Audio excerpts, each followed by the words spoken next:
Celebrating Black Excellence 365, only on News Channel 6. The Live Viper 6 Skyview Network, sponsored by Terry Lambert Hyundai. We will have a cold snap this week with high temperatures plummeting down to the 40s. Lows right around 20 degrees later on this week, but first we will be tracking some rain on Wednesday. I'll have all those details coming up. Now on News Channel 6 at 6, city leaders getting frustrated about debris cleanup. Why they want answers about all those lines on the ground as Your News at 6 starts now. Live from Television Park, this is WJBF News Channel 6 at 6.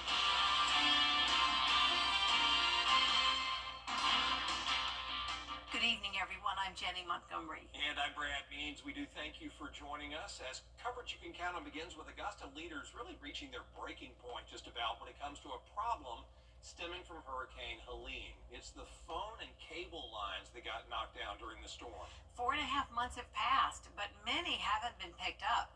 George Escala has the story. It's something those traveling the streets in Augusta can't help but notice. The cable and phone lines not on poles, but down on the ground.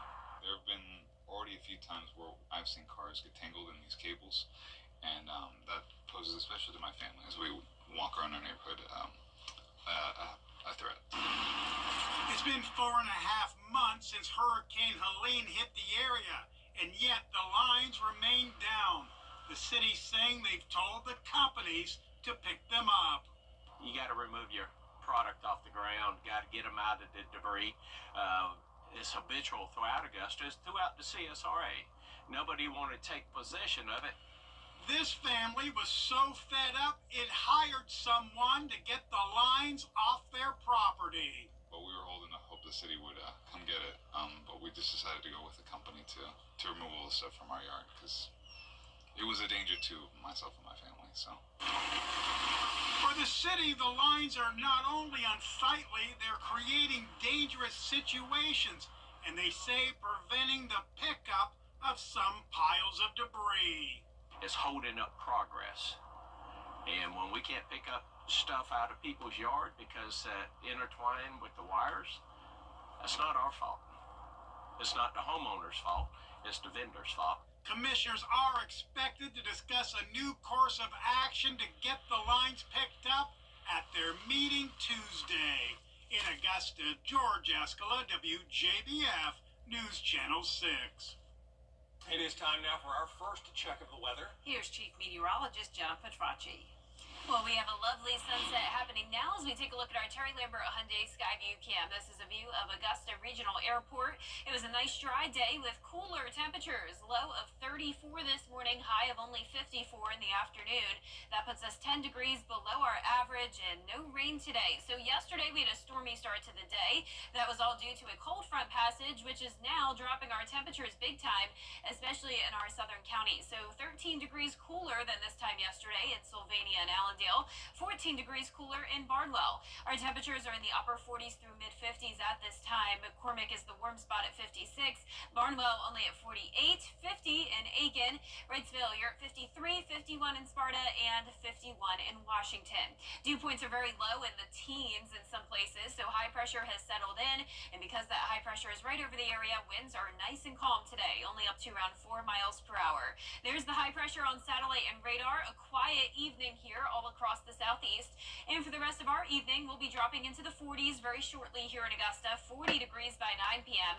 and then upper 30s by 10 with clear skies tonight. So looking ahead, you can see temperatures will be below freezing by the time you're headed out the door tomorrow morning. And then on Wednesday, we're tracking a high chance of rain, maybe even some winter weather trying to creep down into the northern Midlands. And then on Thursday, back to sunshine, but those high temperatures are staying in the 40s. I'll have more details with a look at your Featurecast coming up. Back to you. A major bridge project connecting Augusta and North Augusta is on hold again. Graham Lee in our studio now with the details. Graham? Yes, Brad, the Johnson Street Bridge was first approved for replacement in 2022, but the Georgia Department of Transportation has announced they need to push this project back once again. The bridge was first built back in 1939, and engineers are calling it to be replaced because it's not up to par with current design standards. It's been put on hold the last 3 years due to rising costs of materials and ongoing construction at Riverside Village, but a 15% increase over 3 years has now made the price tag $65 million. GDOT is in charge of the project, and while construction continues around downtown Augusta, they say the biggest challenge lies on the South Carolina side of the river. You see the property back there. Some of that stuff is relatively new. It's causing its challenges for us. It's trying to make sure we can replace and build a new bridge while keeping the road open to traffic, while also inconveniencing the folks who live nearby as little as possible. It's tricky, and we have to take a little extra time to figure out how we can do all that. So Vogt tells me there's no signs of danger, so the bridge is still safe for drivers to use. He says the project will be pushed back to 2028 at the earliest and 2032 at the latest. Jenny? All right, Graham, thank you. Columbia County leaders and tree companies are working to clean up storm debris from the hurricane. They're focusing on the older areas that got hit hardest.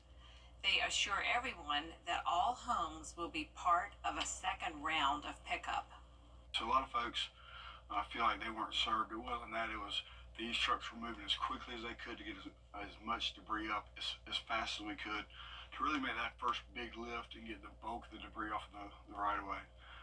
Now that we've done that, we're driving back. We're working with the contractor in a methodical way to drop back and make what we're calling a final pass or clean sweep of every road countywide. So this week, crews will take photos of the remaining debris piles so they'll know where to send the trucks. Changes are coming to the Allendale, South Carolina Police Department, where they're soon going to have a new chief. The current one, Lawrence Wiggins, off to become the chief of the Roanoke Rapids, North Carolina Department. Pleased with his record here, though. He says he brought in more officers, admits it was tough to keep them. Homicides were down, and he got $200,000 to pay for surveillance cameras all over town. It was a shooting incident at the gas station right across the street, and our suspects who were seen pulling out and then coming back and then doing the shooting were caught by the set, the camera we had just put up, and so we already saw a return within 24 hours of one of the cameras being up. Deputy Chief Jim Evans will handle daily operations until they name a new chief. South Carolina is one of 17 states involved in a lawsuit that impacts students with disabilities and how they learn. 504 plans. The Georgia Council for Recovery says the #1 cause of death for 18 to 45-year-olds is fentanyl poisoning or overdose. And that's why they say the budget needs to focus on this. That includes providing money for addiction recovery programs. The state's gang prosecution unit recently teamed up with Richmond County investigators. They seized 15 pounds of fentanyl, enough to kill more than 3 million people. I want to see drug dealers that know that there's fentanyl in, laced in marijuana or cocaine or heroin or whatever it may be. If they know that it's in there, I want them prosecuted for homicide if somebody ends up dying. Carr says he's been able to secure more than $1 billion for state and local governments to expand treatment, prevention, and recovery services. Still ahead, talking peace between Russia and Ukraine. Tilla Petracci is back with Chief Meteorologist Tilla Petracci is back with us now. Well, our temperatures are falling to below freezing tonight, and then we'll have some rain move in on Wednesday. Also, maybe a slight chance of some winter weather in the northern Midlands, and that'll be followed by very cold air moving in later on this week. I'll have a look at your futurecast and 10-day forecast when we return. Accidents can happen. Associates. The Live Viper 6 Skyview Network, sponsored by Terry Lambert Hyundai. Weather headlines on News Channel 6, brought to you by Hickson Roofing. Now, your most accurate forecast with WJBF Live Viper 6. Welcome back. It's the first game of the high school showcase here on our Terry Lambert Hyundai Skyview Cam. You're looking at SRP Park, Evans High School versus Augusta Christian there on this chilly evening. But look at the sky. It's beautiful out there. Not a cloud in the sky. Temperatures are in the low 50s. Winds are coming in calm. Dew points are low in the 20s. It was a very dry day today with lots of sunshine, and now we're seeing those temperatures dip down into the 40s in McCormick, Gibson, Thompson, Barnwell, all in the upper 40s now. The rest of us in the 50s. High pressure is right overhead. That's keeping the two-state and all of the southeast nice and dry. We do have some clouds out towards Texas, and by tomorrow evening, we will have some clouds to work with. And we're also going to be talking about some serious cold this week through Friday. Arctic air is taking over with a big dip in the jet stream, bringing us some well below normal temperatures. So tonight's going to be below normal, but still not as significant as it will be later this week. We're dropping down to 28 in Saluda when the average low is 38. 29 is what I'm going with in Augusta, so everyone pretty much at freezing or below freezing. And tomorrow will actually be a little bit warmer than it was today by around 5 degrees. Temperatures climbing into the upper 50s. So here's a look at your Tuesday in Augusta. 7 a.m., 30 degrees, mid-40s by 10, and then some of those upper 50s in the afternoon. But what we're tracking on Wednesday, I'm sure you've been hearing all about the chance of winter weather here in the southeast. There's definitely a much higher chance of snow and even heavy snow up towards Tennessee, North Carolina, Virginia, and then a winter mix across the Carolinas as well. Now, the question is, how far will that winter mix make it down towards the south? I do think if we were to see a winter mix, it would only be to the north of I-20, and even at that is a very low chance. So you can see on our futurecast tonight at 8 o'clock, high pressure moves up the east coast. Winds will be coming in from the northeast, and clouds build into the area by Tuesday evening. It's going to stay dry on Tuesday, but early Wednesday is when we'll start to see some rain. And notice it will be heavy at times. This is Wednesday at 8 a.m., and there's the pink stuff to the north of us. So that is representing the winter mix. So all possibilities there of sleet, freezing rain, snow, and it is just to the north of us. So that cold front swings through. Wednesday night will be drying out, just staying cloudy. And let's take a look closer to home now. So Wednesday at 4 a.m. is when we'll start to see that rain. It starts out light, and then we'll see those heavier downpours between around 7 to 10 o'clock in the morning. So this is in and out very fast. And then I want to draw your attention to 11 a.m. on Wednesday, because that's when we're seeing some of the pink enter Saluda County. So this is just a good example of how not just Saluda County, but maybe Edgefield, McCormick, Lincoln, and Wilkes County could all see a few flurries, maybe some of that rain transitioning over to freezing rain if the temperatures, of course, drop below freezing. So it's something we'll be monitoring very closely, but as of now, this is really just looking like a rain event, nothing like the winter storms we had back in January. Rainfall estimates will be around half an inch to an inch in places with the heavier rain, and that 10-day forecast is showing the rest of the week looking nice and dry. We'll go back to sunshine quickly on Thursday with high temperatures staying in the 40s, lows getting down into the low 20s, a partly cloudy and dry weekend for us. And then next week, we're getting close to that 70-degree mark again. Now, congratulations to today's umbrella winner. That is Jacqueline Quinn from Washington. Jacqueline, you can pick up your umbrella here at the station and sign up to win yours on WJBF.com. All right, Jenna, thanks. Straight ahead, South Carolina high school is kicking off their quest for a state title. We'll take a look at what games are happening and what to expect. Stay with us. Need inspiration? Honoring Black History. Sponsored by Horizon Motor Coach. Weather headlines on News Channel 6. Brought to you by Hickson Roofing. Now, WJBF sports coverage you can count on.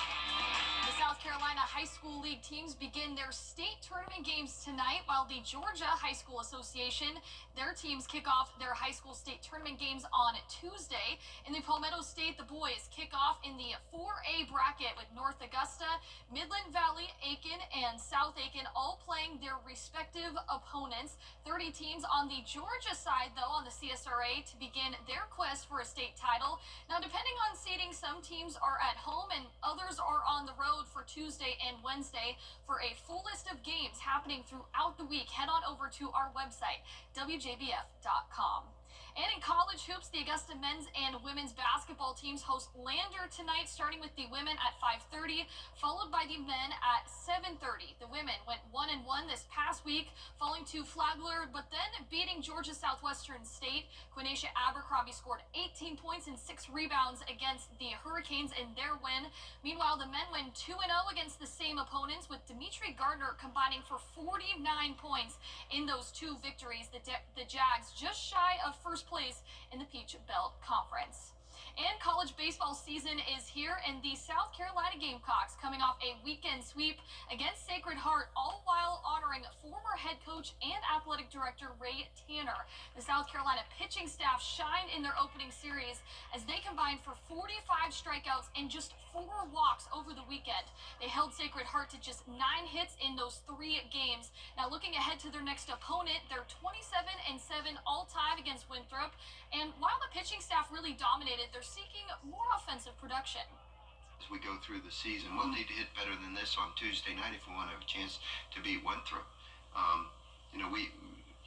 We had a lot of pitches to hit, and we took a lot of strikes, and I wasn't really overly happy with the way we swung the bats today, quite frankly. I'd much rather see us hit than draw free passes. I think the game's more fun to watch, and it's more fun to play when you're hitting the ball and running the bases. And that first pitch is set for Tuesday, 4 p.m.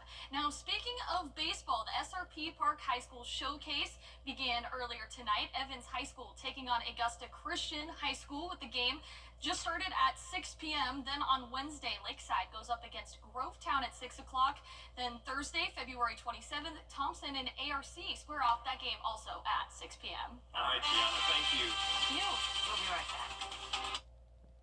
After my accidents, they got me a great settlement. Wow, it sounds like your insurance company really took care of you. Are you kidding me? Those guys are a bunch of clowns. I called George Sink Injury Lawyers.